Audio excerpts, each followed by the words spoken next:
Hi అండి.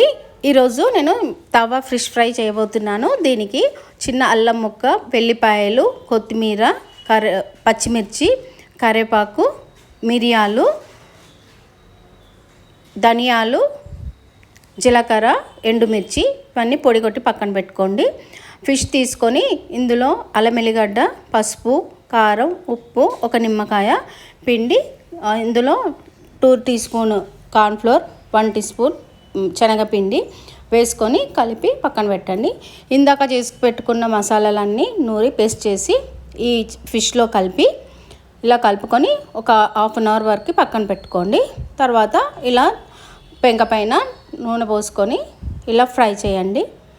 ఇది తవా fish fry అండి. ఇది చాలా టేస్టీగా ఉంటుంది. ఇది సాల్మన్ ఫిష్ లేదంటే అపోలో ఫిష్తో చేయొచ్చు. బోన్లెస్ ఫిష్ ఇది చాలా టేస్టీగా ఉంటుంది. మీరు ఒక్కసారి తప్పకుండా ట్రై చేయండి.